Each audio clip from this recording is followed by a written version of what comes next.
जय झूलेलाल। सतनाम साखी सिंधी समाचार राजस्थान में तव्हां सभिनी जो स्वागत है। दोस्तों, अॼु ॻाल्हि कंदासीं असां गुरु तत्व जे बारे में, गुरु जी महिमा जे बारे में कि आख़िर तव्हां जेॾी महिल गुरुनि ते भरोसो था रखो त गुरु तव्हांखे तारे थो। गुरु तत्व जे बारे में हिकिड़ी छोटी सी कहानी बि आहे। स्वामी सर्वानंद जी महाराज जे मथां आहिनि अमरापुर दरबार जा जेका संत रहिया आहिनि। प्रथम आचार्य सतगुरु स्वामी टेऊंराम महाराज ऐं द्वितीय में सर्वानंद जी महाराज।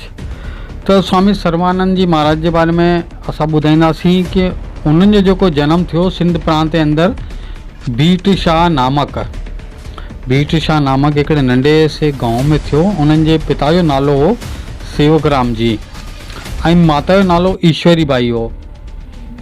जॾहिं हिन तेजस्विनी ॿार जनम वरितो तो उन्हनि ब्राह्मणनि के छठी लाइ करे आमंत्रित कयो कि ॿार जो नालो नामकरण रखणो आहे। त छठी जो नालो उन्हनि जो हो सीरू। जी हाँ, स्वामी सर्वानंद महाराज जी जे जेको छठी जो नालो न वो सीरू हो। ऐं तंहिंखां पोइ उन्हनि जो नालो मटायो हो न सतगुरु स्वामी टेऊंराम जी महाराज। सीरू का नालो मटाए करे उन्हनि जो नालो रखियो हो न स्वामी सर्वानंद जी महाराज। स्वामी सर्वानंद, जी हाँ, इहो नालो उन्हनि खे ॾिनो वियो हो सतगुरु स्वामी टेऊंराम महाराज जी द्वारे। सतगुरु स्वामी सर्वानंद जी महाराज जो जन्म धनजानी कुल में थियो। धनजानी कुल हिकिड़ो अहिड़ो कुल हो जंहिंमें हिकु न कई संत रहिया। कई उन्हनि जे परिवार जे अंदरि संत रहिया। तंहिंजा नाला अगरि पाण ॿुधायूं त मदन महितो संत, वतायो अद्भुत संत, फ़कीर संत, विशनदास जी संत, तीरथदास जी, अवधूत श्री टेकचंद जी संत, बसर राम जी इत्यादि।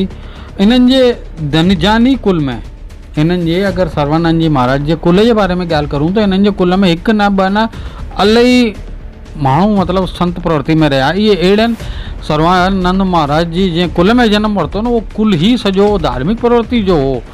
सुबुह जो खेती बाड़ी कंदा हुआ ऐं शाम जो सत्संग ऐं भॻवान जी आराधना कंदा हुआ। ऐं जॾहिं हिननि जनम वरितो त सतगुरु स्वामी टेऊंराम जी महाराज लॻभॻि 10 वर्ष जा हुआ ऐं इन्हनि जी छठी ते बि आया हुआ। इन्हनि जेका रुकिया बि हुआ ऐं इन्हनि खे आध्यात्मिक लोरी ॾेई करे सुम्हारींदा हुआ ऐं आध्यात्मिक प्रवचन ॾींदा रहंदा हुआ। छोकी उन्हनि खे पतो लॻी चुको पंहिंजी शक्तियुनि खां कि ही बि अचण वारे समय ते ॾाढो वॾा संत फ़कीर थींदा। धीरे धीरे सतगुरु स्वामी सर्वानंद जी महाराज वॾा थियण लॻा। निरंतर सत्संग ॿुधंदा हुआ, भॼन भाव कंदा हुआ। आख़िरकार उन्हनि जे मन में वीचार आयो कि इन मोह माया जे जाल मां छुटकारो कीअं पाइजे ऐं कीअं हिन आवागमन खां छुटकारो मिले ऐं कीअं मां हिन भव सां पार पायां। त उन्हनि मन में ख़्यालु कयो कि छो न मां गुरु करां। त गुरु करण लाइ करे उन्हनि उहे पहुता वञी खंडू गांव स्वामी टेऊंराम महाराज जी शरण में। ऐं सतगुरु स्वामी टेऊंराम महाराज जी शरण में आया ऐं बिल्कुलु मन में निश्चय कयो हुन कि मूंखे गुरु करणा आहिनि त इहे ई करणा आहिनि, ॿियो करिणो ई कान्हे मूंखे गुरु।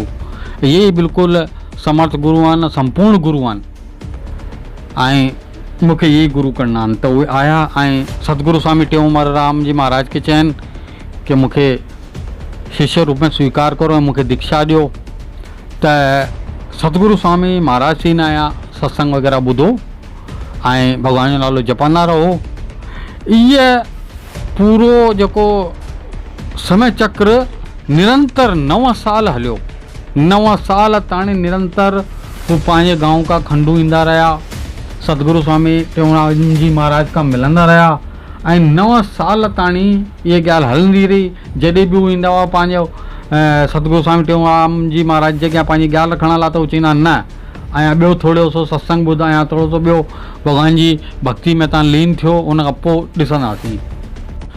आख़िरकार 9 साल जी कठोर तपस्या खां पोइ सतगुरु स्वामी टेऊंराम जी महाराज हिकिड़े ॾींहुं अचानक पुछी लाथई कि आखिर छा था चाहियो। सर्वानंद जी महाराज का पूछे तुम क्या चाहते हो। उन्हनि जी मां तव्हांजे चरण में वास थो चाहियां ऐं तव्हांजो नामदान थो चाहियां ऐं मां हिन आवागमन सां बिल्कुलु मुक्ति थो चाहियां। सतगुरु स्वामी टेऊंराम जी महाराज उन्हनि खे दीक्षा ॾिनी, उन्हनि खे जेके चवंदा आहिनि न पाण नामदान ॾिननि ऐं उन्हनि खे टोटल नामदान जो रहस्य सम्झायनि। तंहिंखां पोइ सतगुरु स्वामी सर्वानंद जी महाराज उन्हनि नामदान खे जपण लाइ करे हिमालय जे गहन झाड़ियुनि में विया।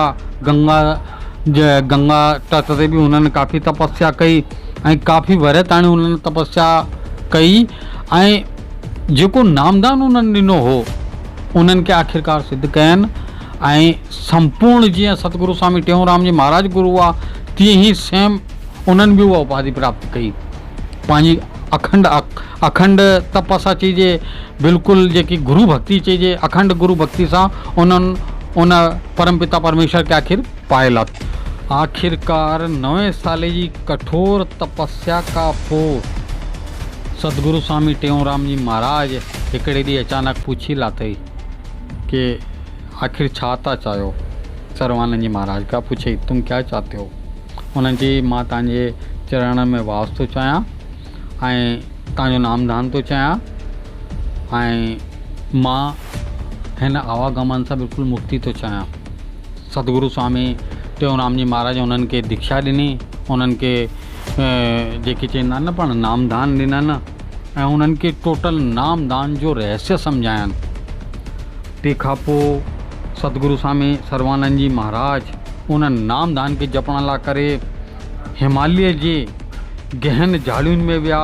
गंगा तट ते बि उन्हनि काफ़ी तपस्या कई ऐं काफ़ी वरे ताणी उन्हनि तपस्या कई ऐं जेको नामदान उन्हनि ॾिनो हो उन्हनि खे आख़िरकार सिद्ध कयनि ऐं संपूर्ण जीअं सतगुरु स्वामी टेऊंराम जी महाराज गुरु हुआ तीअं ई सेम उन्हनि बि उहा उपाधि प्राप्त कई। पंहिंजी अखंड तपस्या चइजे, बिल्कुलु जेकी गुरु भक्ति चइजे, अखंड गुरु भक्ति सां उन्हनि उन परमपिता परमेश्वर खे आख़िर पाए लाथो।